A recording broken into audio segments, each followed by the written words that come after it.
Este es un podcast producido por Concepto Radial. La producción original fue adaptada para esta plataforma.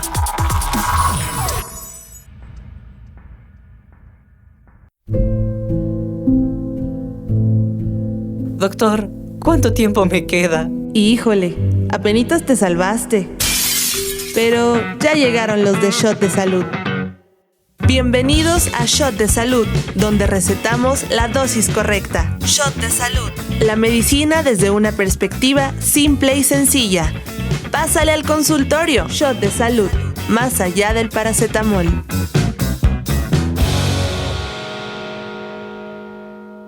Hola a todos, bienvenidos a Shot de Salud, más allá del paracetamol.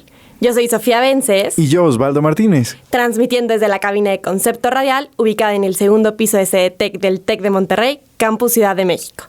Recuerden seguirnos en nuestras redes sociales, en Instagram, Twitter y Facebook, como @Concepto Radial y @Shot de Salud, donde pueden dejarnos comentarios, dudas, sugerencias y hasta quejas. El día de hoy nuestro episodio es muy especial porque hoy es día de consultorio de Shot.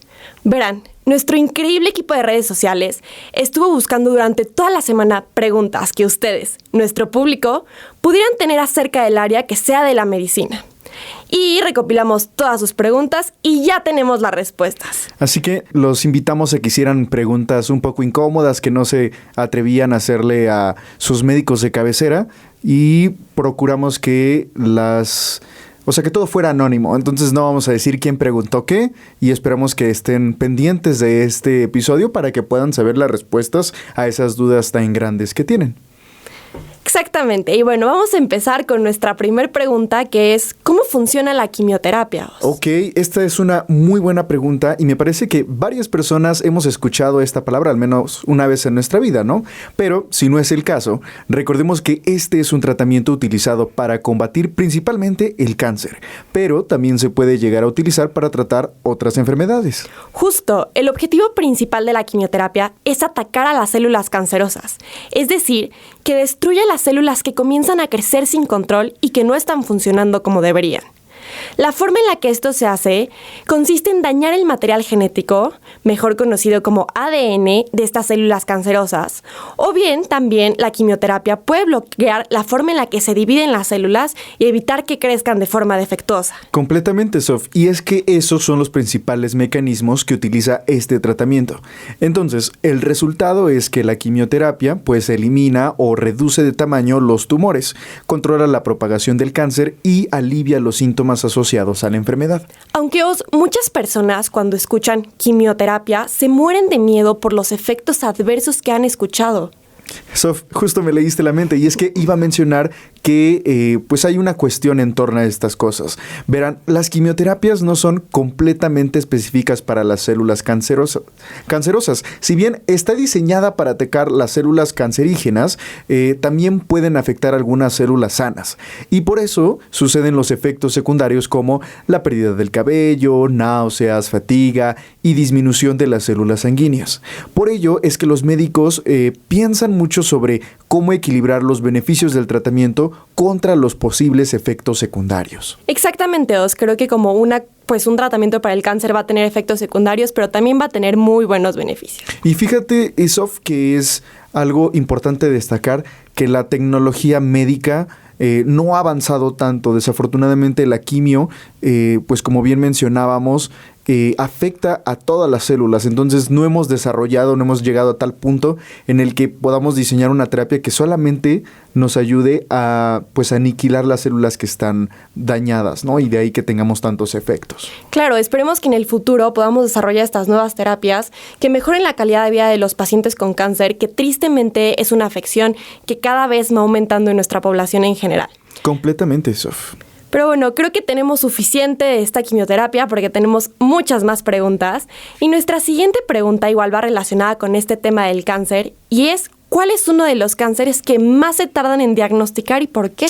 Ay, me la pones complicada, Sof, porque fíjate que pues es algo difícil de determinar.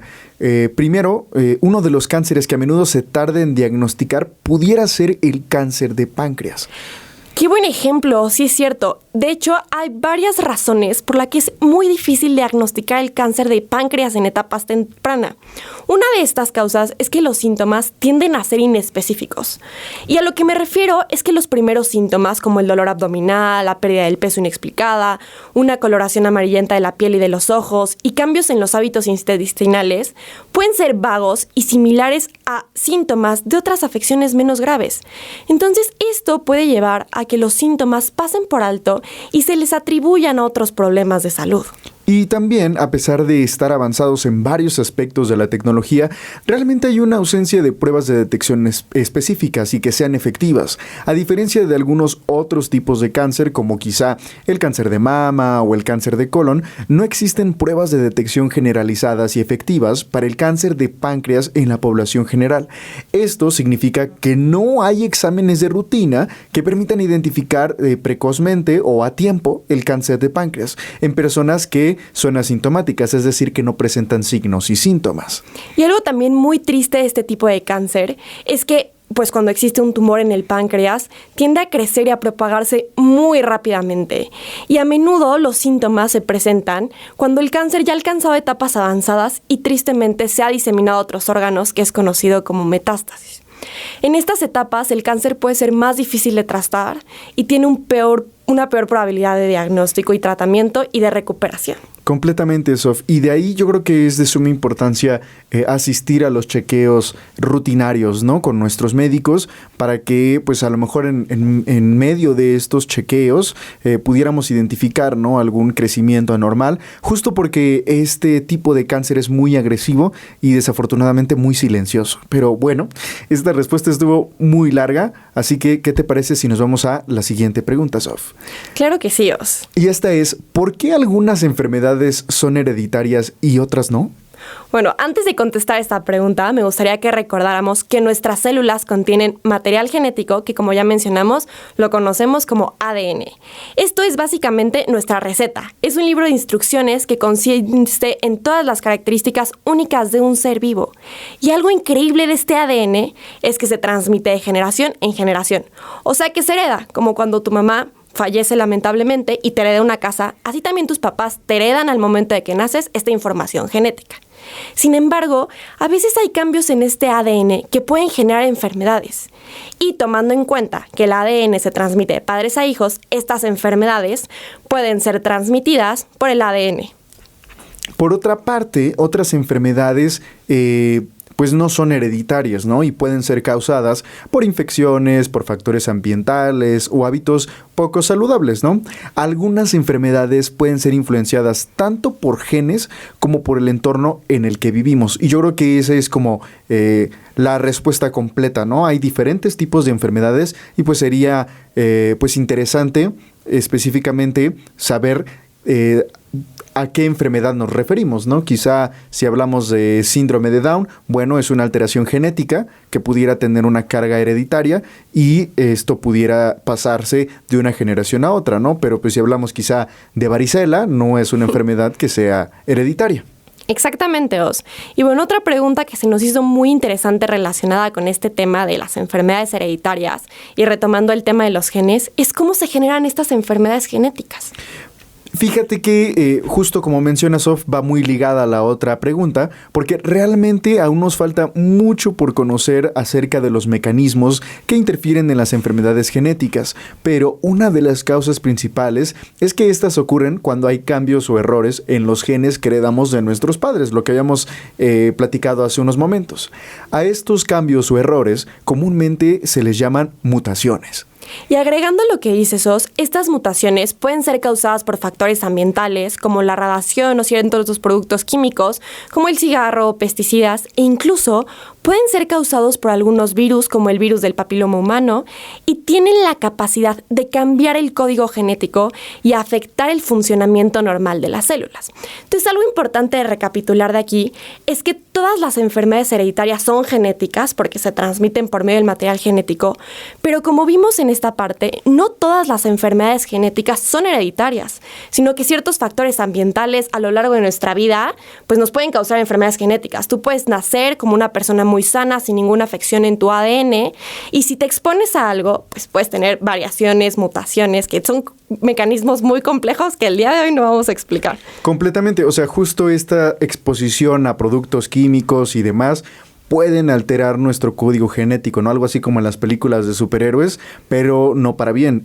Alteramos el código genético y esto puede desencadenar en problemas que pudieran ser graves a la salud. Y fíjate que aquí en la última parte que mencionábamos acerca del virus del papiloma humano, esta es una cuestión particularmente interesante porque el VPH no es una enfermedad hereditaria, es una enfermedad infecciosa que se transmite por medio del contacto sexual, pero el desarrollo del VPH puede afectar nuestro tejido y causar cáncer, ¿no? Que a lo mejor pudiera ser como una cuestión hereditaria, pero aquí la misma enfermedad es la que se mete con el código genético y nos está dando problemas que pueden desencadenar en el cáncer, ¿no? Que típicamente es el cáncer cérvico-uterino. Qué interesante, Os. La verdad, este caso del virus del papiloma humano me ha dejado sorprendida porque literalmente llega y se introduce a tus células y empieza a tener cáncer. Y es muy interesante que no solo un virus como el del papiloma humano pueda generar estas afecciones, sino otras enfermedades como las que vemos en las películas de los zombies que se meten con el material genético, pues son muy interesantes descubrir cómo funcionan. Pero bueno, la verdad es que este primer segmento tuvo muy buenas preguntas y ya veremos qué nos dejan los demás segmentos. Shot de salud. Hola a todos, estás de regreso con Shot de Salud, más allá del paracetamol. Yo soy Osvaldo Martínez. Y yo, Sofía Vences. Recuerden seguirnos en todas nuestras redes sociales, @Shot de Salud y @Concepto Radial en Facebook, Instagram y Twitter. Y bueno, si apenas nos sintonizan, en el segmento anterior de este episodio que hemos titulado Consultorio de Shot, hemos estado respondiendo algunas de las preguntas que se animaron a mandarnos por medio de nuestras redes sociales, quizá preguntas incómodas o preguntas de las que siempre han tenido duda en relación a estas cuestiones médicas y que quizá pues no se habían animado a preguntarle a su médico de confianza o al médico más cercano. Hemos hablado de cáncer, del virus del papiloma humano y algunas cuestiones más, pero en esta siguiente ronda de preguntas vamos a iniciar con esta pregunta que dice: ¿qué pasa si interrumpo una dosis de VPH, de virus de papiloma humano, o no empleo la dosis en la fecha correspondiente?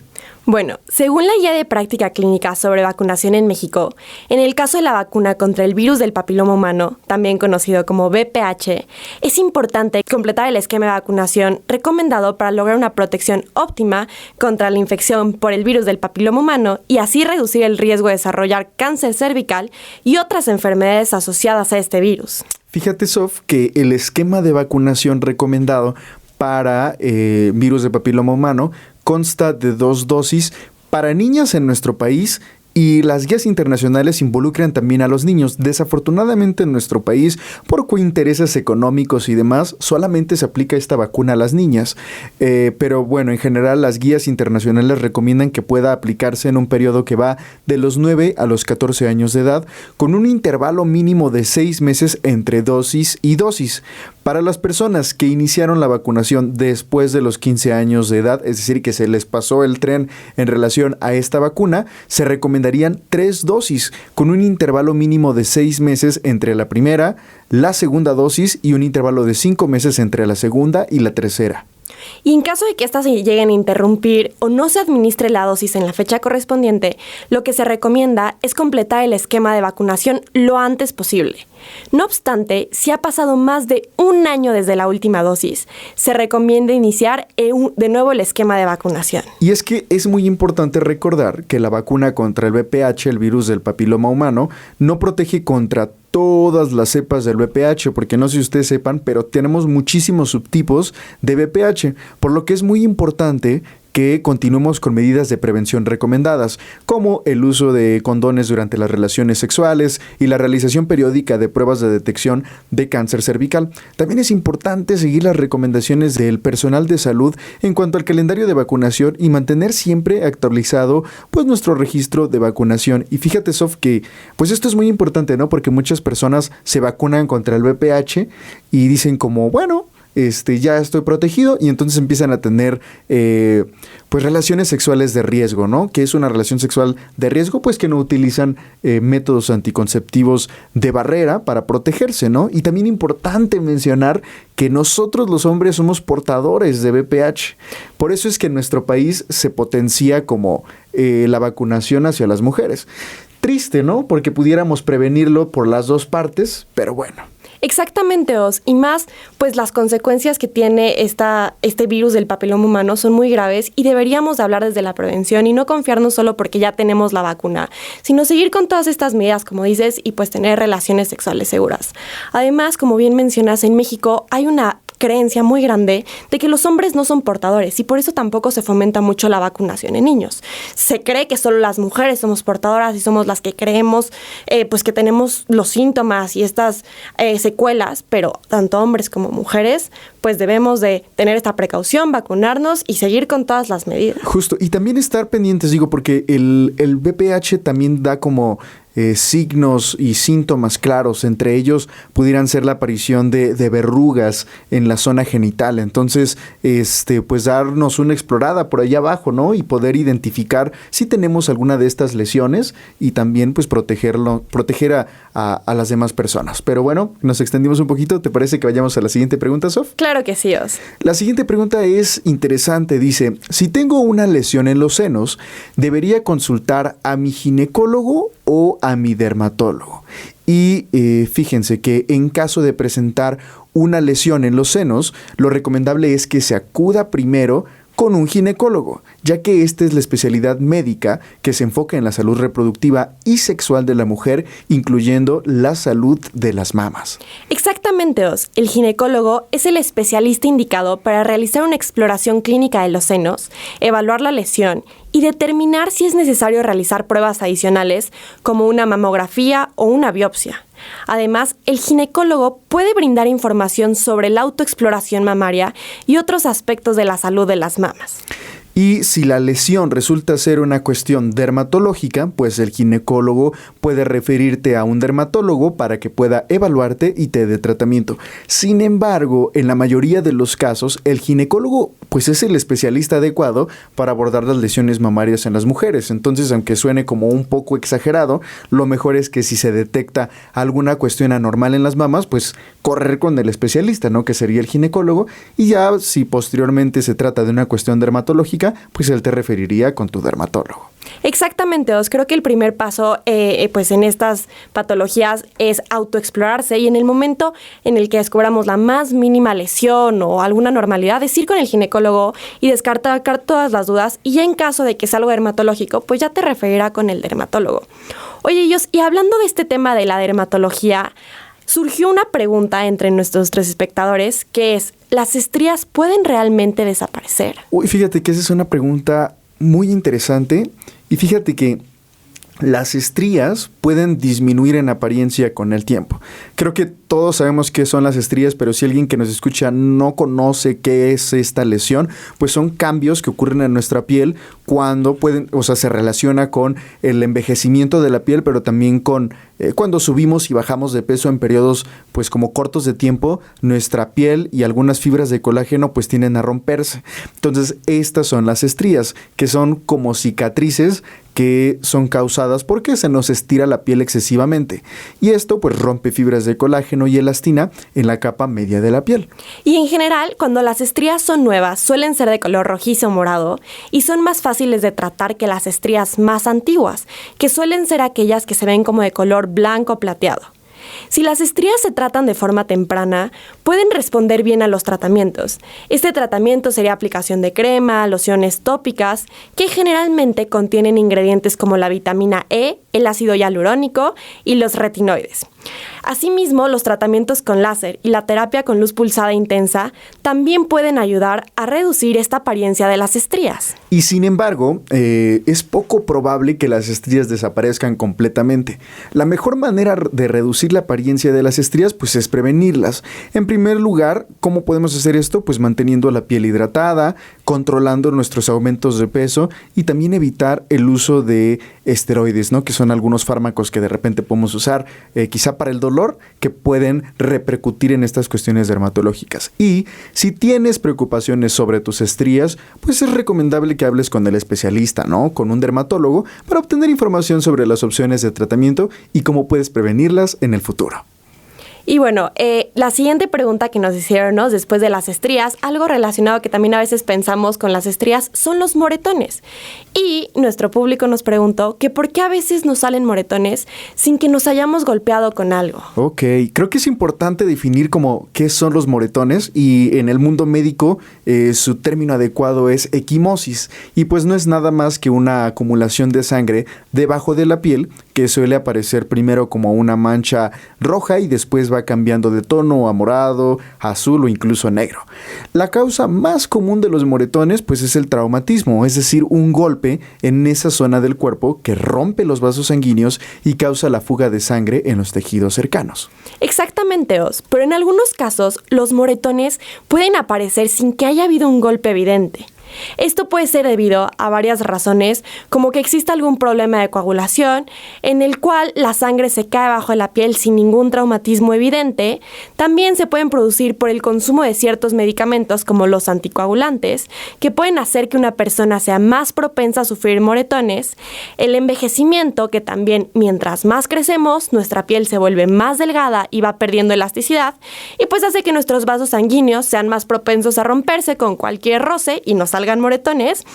Y el ejercicio intenso también nos puede hacer que se acumule la sangre debajo de la piel, causando los moretones. Y una de las últimas causas que puede causar moretones es la exposición prolongada al sol, que hace, de igual forma que cuando envejecemos, que la piel se vuelva más delgada y frágil y ¡pum!, moretón.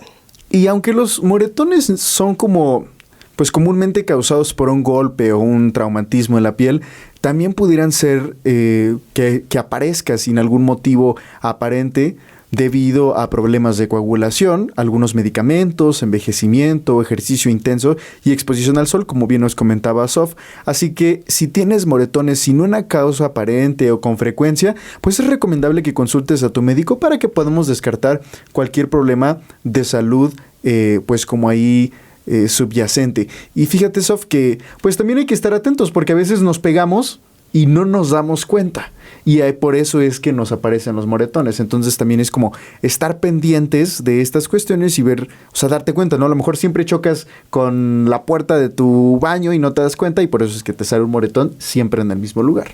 Justos, con cosas muy chiquitas de nuestra vida diaria nos pueden salir un moretón. Por ejemplo, a mí me pasaba mucho que con mi mochila me pegaba en la pierna y me salían moretones, y yo decía, ¿por qué me están saliendo moretones en la pierna? Y observé mi rutina, porque me di cuenta que no estaba normal que me salieran, y descubrí que era porque me pegaba con la mochila. Entonces no es cuestión de alarmarnos cuando nos salgan moretones, sino hay que observar nuestra rutina, y ya si vemos que es algo que parece muy anormal, pues es importante acudir al médico. Completamente, Sof. Creo que en este segmento abordamos algunas cuestiones relacionadas a la piel y algunas lesiones que pueden salir en ellas, pero por el momento tenemos que irnos a una breve pausa. Shot de salud. Hola a todos, estás de regreso con Shot de Salud, más allá del paracetamol. Yo soy Sofía Vences. Y yo, Osvaldo Martínez. Y recuerda seguirnos en nuestras redes sociales como @shotdesalud y @concepto radial en Facebook, Instagram y Twitter. En este episodio, que vamos en el segmento 3, hemos estado hablando de diversas cosas, desde tipos de cáncer, problemas dermatológicos y todas estas dudas que ustedes nos hicieron en nuestra cajita de Instagram, que no se han atrevido a preguntarle a su doctor de confianza. Pero ahora hay otra pregunta muy importante que creo que a todos nos pasa cuando vemos a alguien con lentes y nos dicen, tengo miopía, tengo astigmatismo. ¿Cuál es la diferencia, Os, entre miopía, entre hipermetropía y astigmatismo? Cuando vi esta pregunta dije, wow, qué bueno que alguien preguntó, porque a veces incluso yo mismo me hago bolas, y creo que es súper interesante que todos podamos como entender ¿qué diablos significan estos términos? Y bueno, vamos a empezar primero con la hipermetropía.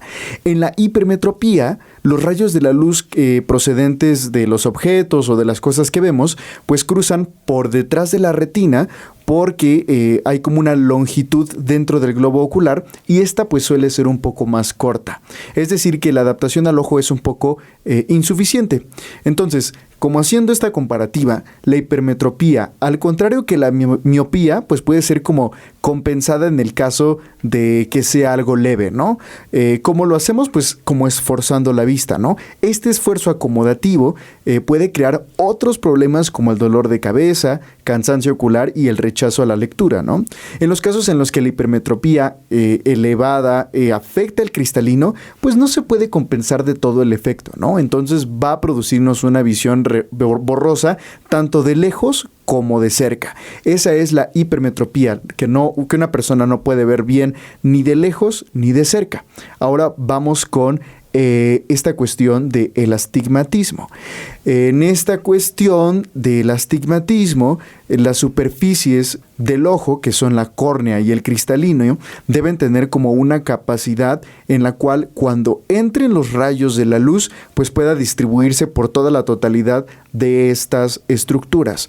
Por ello, la córnea debe tener la misma curvatura en todos sus ejes, es decir, tiene que ser una cúpula perfecta. Pero si hay defectos en esta cúpula, pues cuando llegan los rayos y pegan en un lado que está como mucho más curvo, se produce una simetría que comportará o que nos dará resultado un astigmatismo. ¿Qué provoca el astigmatismo? Pues es una imagen desenfocada de los objetos, es decir, que no podemos distinguir bien los rebordes definidos de alguna imagen o de alguna persona, tanto en la visión lejana como la próxima. Y bueno, el astigmatismo no suele variar con el crecimiento, pero la miopía y la hipermetropía sí pueden aumentar conforme vamos creciendo. Y antes de que se me pase, la miopía es una mala visión en la que las personas no ven bien de lejos. Tienen una visión conservada cuando miran de cerca, pero las personas que tienen miopía, pues estos rayos convergen justo por delante de la retina y esto nos provoca un desenfoque en la imagen. Y es decir, en esta alteración no se puede compensar mediante ningún esfuerzo. Por eso es que las personas con miopía pues siempre ven mal de lejos. Oye, qué interesante esta distinción entre los tres conceptos OS. Creo que algo que podemos recapitular es que estos defectos en la visión tienen que ver tanto por la forma del globo ocular como la manera en la que entra la luz y que pega en esta retina, que son nuestras células que nos ayudan literalmente a procesar lo que vemos y que llega a nuestro cerebro. Y bueno, ahora vamos a dar un volantazo pues repentino para aterrizar la siguiente pregunta que nos mandaron. Y dice, ¿cómo afecta el consumo de la marihuana al cerebro? Oye, qué cambios de la vista a la marihuana, pero está muy interesante la pregunta. La verdad es que sobre todo por la reciente normalización en el consumo de sustancias como el cannabis, pues este ha sido el tema de todos los días. Cada vez es más común ver a personas fumando o incluso comiendo los denominados comestibles como los brownies, las galletas, las gomitas, en fiestas, en parques, en grupos o por su cuenta. Y bueno, quizá esto se debe a los beneficios médicos por lo que es conocido o como la legalización de esta. Pero hay que enfocar de nuevo esta pregunta. ¿Cómo afecta el consumo de marihuana o cannabis al cerebro? Es una cuestión importante y tienes completa razón, Sof. Es algo que es como trending topic y que toda la gente está hablando y toda la gente está interesada. Pero antes de aproximarnos a la respuesta de esta pregunta, me gustaría aclarar dos de los términos que mencionaste. De acuerdo con la CDC, que es una agencia en Estados Unidos encargada de proteger la salud pública en términos de prevención y control de enfermedades, menciona que marihuana se refiere a las flores, hojas, tallos y semillas secas, mientras que el cannabis hace alusión a la planta de la marihuana. Pero ahora sí, ¿qué efectos tiene en el cerebro de las personas que lo consumen? Pues verán, cualquier tipo de placer se atribuye al sistema mesolímbico o el sistema de recompensa que tenemos en nuestro cerebro. Exactamente, Oz. Es por eso que cuando la consumimos se activa este sistema llamado de recompensa. En este sistema, nuestro cerebro secreta un neurotransmisor, que bueno, si no habían escuchado este término, se trata de una sustancia química que manda mensajes para regular muchas de nuestras funciones. En este caso, el neurotransmisor de la recompensa es la famosísima dopamina. La dopamina es fundamental en actividades de aprendizaje y de motivación. Por ello, cuando hacemos algo que nos gusta, este pequeño mensajero químico nos incita a repetirlo y a repetirlo. Así que podría decirse que cuando se trata de una adicción suceden cosas similares en tu cerebro. Cuando consumes alguna droga, pues juegas como juegos de azar o utilizas redes sociales, pues sientes esta emoción o este placer. Y lo mismo pasa con la marihuana, ¿no? Que tiene como esta incidencia en esta estructura límbica, nos produce placer y después se crea un círculo vicioso en el que pues quieres volver a experimentar ese placer y sigues probando la marihuana. Exactamente, Oz, y como bien dices, es un ciclo vicioso que nos lleva al tema de las adicciones, que no es de que no tengo fuerza de voluntad para dejar la marihuana, sino que tu cerebro te lo pide y te lo pide y te lo pide. Y bueno, hablando de este tema de adicciones, hubo otra pregunta un poco relacionada que decía que ¿cuál es la relación entre el alcohol, el peso y la talla? Y bueno, antes que nada es importante mencionar que el alcohol afecta de diversas formas al cuerpo humano. Un consumo excesivo está relacionado con enfermedades cardíacas, cáncer, enfermedades del hígado como la famosa cirrosis, problemas gastrointestinales, entre otros. Ahora, con relación al peso, el enfoque es hacia la acumulación de tejido adiposo, que es lo que conocemos como grasa corporal, la cual en exceso y cuando se acumula en la región abdominal puede ser perjudicial para la salud. Ahora, el alcohol tiene una alta cantidad de calorías, las cuales en los alimentos normalmente vienen acompañadas de nutrientes que le dan funciones buenas a nuestro cuerpo. Pero en el caso del alcohol, estas calorías no tienen nutrientes, son calorías vacías y no nos brindan muchas funciones, sino que solo nos ayudan a excedernos de nuestra cantidad de calorías que deberíamos de consumir diario y acumular grasa corporal. Aunado a este aumento de calorías que nos dan el consumo de bebidas alcohólicas, en los momentos en el que las consumimos, pues nos puede dar antojo de otros alimentos con alta densidad calórica y ultraprocesados como unas papitas o unos chilaquiles, que también van a tener un efecto en esta acumulación de la adiposidad si lo hacemos por mucho tiempo. Justo, Sof. Entonces, el consumo de alcohol está relacionado con consumir más energía de la que necesitamos en un periodo corto de tiempo. Además, el alcohol inhibe señales básicas para nuestro organismo, entre las cuales están la noción de hambre y saciedad.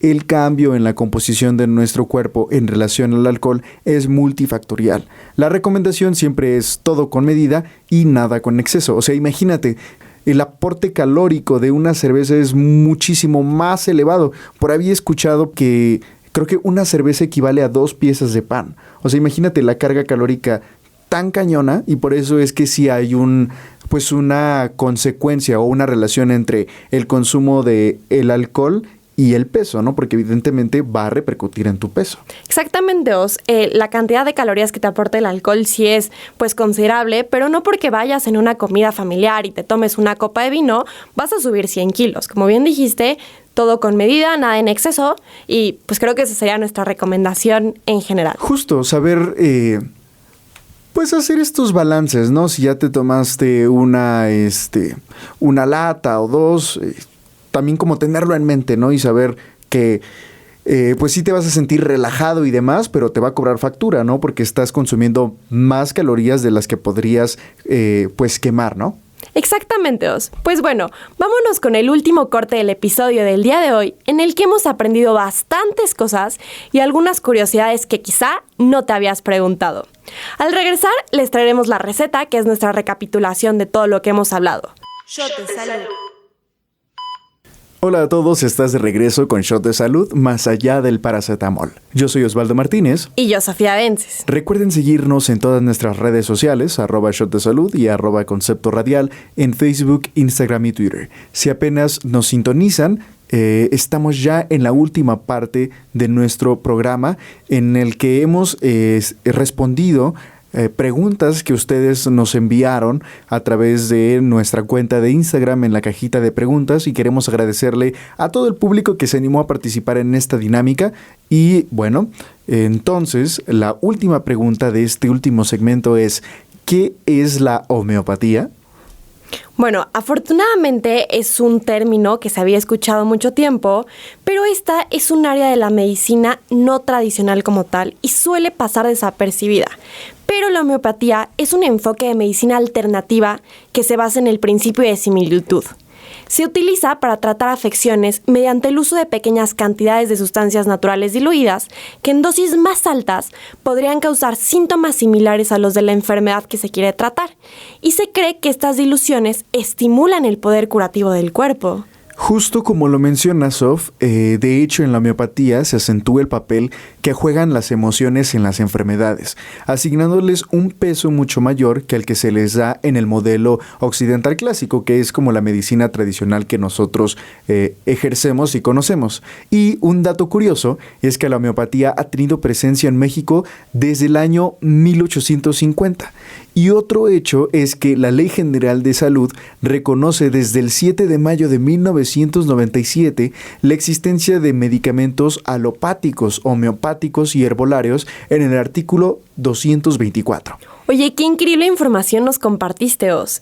Y bueno, antes de que se nos acabe el tiempo y retomando el tema de las emociones en las enfermedades, pasemos a nuestra siguiente pregunta, que es: ¿cómo influye físicamente el estado de ánimo de una persona en su salud?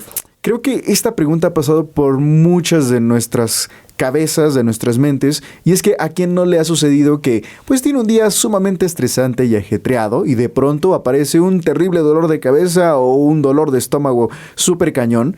Y bueno, esto efectivamente sucede porque el estado de ánimo repercute en nuestra salud de forma positiva o negativa. Pero, ¿cómo es que estas emociones generan alteraciones en el funcionamiento de nuestro cuerpo, Sof? Bueno, en primer lugar, nuestro estado de ánimo está regulado por una estructura del sistema límbico muy pequeña que tenemos en la profundidad de nuestro cerebro, llamado amígdala. No amígdala de la garganta, amígdala del cerebro.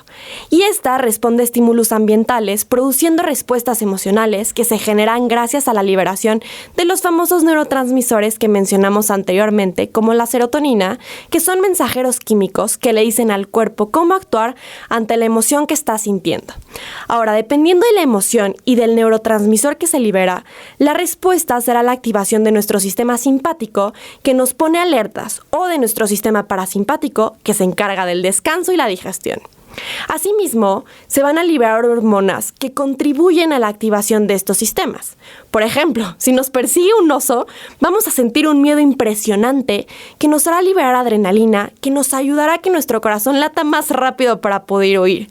Nos va a poner la piel de gallina y nos va a quitar el hambre absolutamente. Ahora, esta respuesta es adaptativa y nos ayuda a sobrevivir. Cuando hayamos huido del oso y estemos a salvo, nuestro cuerpo regresará a la normalidad. Pero cuando estas reacciones emocionales se vuelven prolongadas, pueden dañar o mejorar nuestra salud física y mental. Las emociones positivas como la alegría y el entusiasmo pueden reforzar nuestras defensas. Mientras tanto, las emociones negativas prolongadas aumentan los niveles de una hormona llamada cortisol que puede generar defensas bajas, lo que podría explicar por qué nos da gripa cuando estamos muy estresados o después de una semana de exámenes finales. Asimismo, este aumento de cortisol aumenta el riesgo de enfermedades del corazón y obesidad, generan síntomas físicos como dolor de cabeza y problemas intestinales que pueden generar otros trastornos de la conducta. Oye, es muy buena información, pero lo importante es que no todo es malo. Sentir emociones negativas y positivas es normal y nos ayuda a sobrevivir. El detalle es encontrar el equilibrio. Para encontrar este equilibrio podemos desarrollar resiliencia con diferentes estrategias, como tener un diario de nuestras emociones y meditar, con el fin de evitar que los sentimientos negativos nos afecten a nuestra salud. Completamente, Sof. Y la siguiente pregunta me emociona bastante y es: ¿cómo se divide la carrera de medicina? Y pues no se sientan culpables si no saben, porque muchos de nosotros cuando entramos a la carrera tampoco tenemos conocimiento de cómo es que se divide la carrera. Y es que pues esta es una pregunta un poco complicada de contestar porque pues en los pasos generales de esta carrera puede variar en relación a varios países. En el caso de nuestro país, México, podemos resumir el recorrido en 5 pasos principales. El primero sería la licenciatura en medicina, que esta tiene una duración aproximada de entre 6 y 7 años si estudias aquí en el TEC, y se cursa en una facultad o escuela de medicina acreditada. Durante este periodo, los estudiantes adquieren conocimientos teóricos y habilidades prácticas en diferentes áreas de la medicina, a través de clases teóricas, prácticas de laboratorio y rotaciones clínicas en los hospitales. Después de esto, si todo sale bien, se realiza el famoso servicio social. Verán, al finalizar la licenciatura, los médicos en México deben realizar 1 año de servicio social en una institución de salud pública designada. Durante este año, los médicos brindan atención médica en comunidades o áreas que lo necesiten, siempre bajo la supervisión de profesionales de la salud. Y bueno, uno pensaría que la educación de un médico termina ahí, ¿no? Terminas tus 6 años, tus 7 años de carrera y listo, hemos terminado. Pues no, este paso pues sería apenas el comienzo del primer eslabón dentro de la cadena de la educación médica. Tenemos que hablar del importantísimo Examen Nacional de Aspirantes a Residencias Médicas, mejor conocido como el ENARM.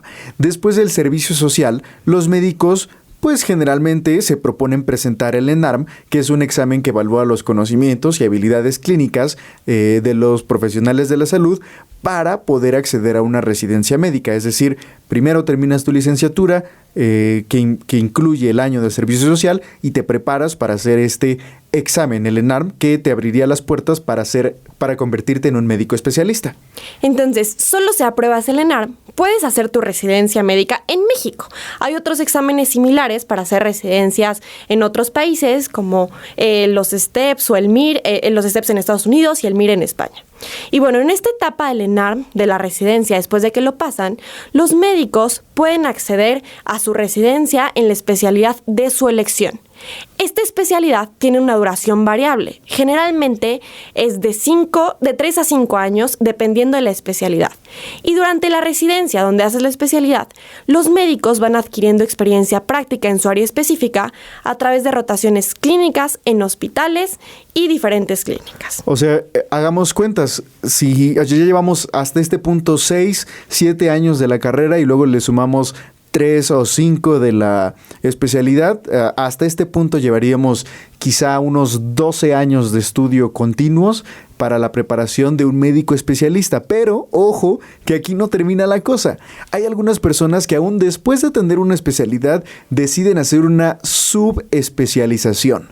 Básicamente, al finalizar la residencia, algunos médicos pues optan por seguir especializándose en un área específica de la medicina a través de programas de subespecialización adicional.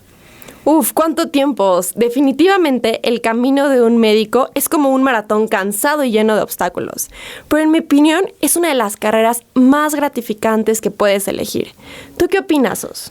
Justo como mencionas, es un maratón de resistencia en el que tienes que aprender a aguantar y a disfrutar pues del camino tan largo que nos toca recorrer a nosotros, ¿no? Los que decidimos optar por las ciencias de la salud, y mencionar que es una carrera que nunca se termina. Todo el tiempo estamos en preparación, todo el tiempo hay avances médicos, y creo que es algo que me gusta mucho, de saber que todo el tiempo hay cosas nuevas, porque la medicina siempre se está moviendo.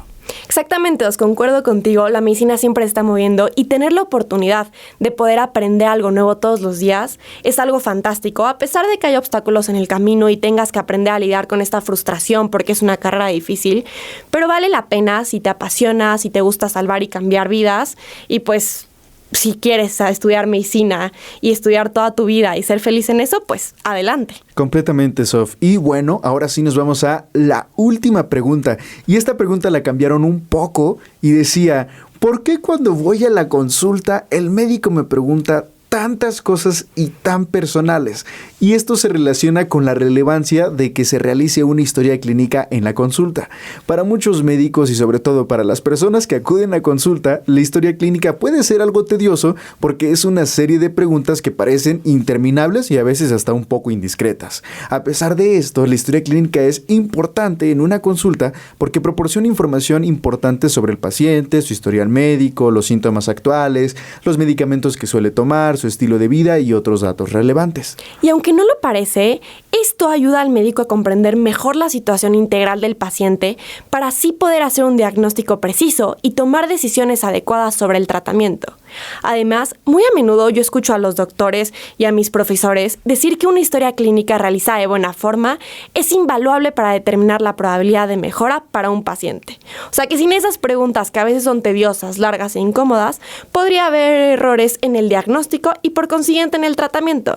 Así que la siguiente vez que llegas a tu doctor y te pregunte cuántos focos tienes en tu casa y preguntas que te quieres morir, toma en cuenta que es por tu bienestar y que va a ayudar a curarte lo más pronto posible. Y justo es súper importante eso que mencionas, que incluso estas series de preguntas pueden ayudar al médico a desde estas preguntas incluso acercarse al diagnóstico. Pero bueno, Sof, hemos llegado al final del programa y no podemos despedirnos sin antes de hacer un breve recorrido por la receta. Exactamente. En primer punto de nuestra receta es que el objetivo principal de la quimioterapia es atacar las células cancerosas, o sea que destruyen las células que comienzan a crecer sin control y que no funcionan como deberían. En caso de que presentemos una lesión en los senos, lo recomendable es que se acuda primero con un ginecólogo, ya que esta es la especialidad médica que se enfoca en la salud reproductiva y sexual de la mujer, incluyendo la salud de las mamas. Ahora, las estrías pueden disminuir en apariencia con el tiempo, pero es poco probable que desaparezcan completamente. Por otro lado, los moretones pueden aparecer por causas diferentes a los golpes, como ejercicio intenso, problemas de coagulación o exceso de sol. Y en caso de que se interrumpa la dosis de vacunación de VPH o virus de papiloma humano o no se administre la dosis en la fecha correspondiente, se recomienda completar el esquema de vacunación lo antes posible. O si ya ha pasado más de un año desde la última dosis, recomendamos iniciar de nuevo el esquema de vacunación. Y con eso cerramos este gran episodio de Consultorio de Shot. Muchísimas gracias por acompañarnos. Yo soy Osvaldo Martínez. Y yo, Sofía Vences. Y esto fue una emisión más de Shot de Salud. Recuerden mantenerse al tanto en nuestras redes sociales. Nos encuentran como @conceptoradial y @shot de salud en Facebook, Instagram y Twitter. Agradecemos a nuestro querido Adrián, que estuvo operándonos aquí en cabina, a nuestra productora Vale Camil, que por cierto felicitamos y mandamos un fuerte abrazo porque hoy es su cumpleaños. Felicidades, Vale. A nuestro equipo de redes sociales, Fernando Pérez Imar, y a los grandes guionistas Carla Sánchez, María Fernanda Zulub y Hugo Rodríguez. Sigan escuchando Concepto Radial. Nos vemos la próxima. Muchas gracias. Concepto Radial presentó Shot de Salud. 30 miligramos de música, 50 de información médica en la voz de estudiantes de medicina que aún no pueden firmar tu justificante médico. Shot de Salud. Tu cita está programada cada jueves a la 1 de la tarde por conceptoradial.com. Shot de Salud. Más allá del paracetamol. Esta fue una producción de Concepto Radial. Derechos reservados del Tecnológico de Monterrey.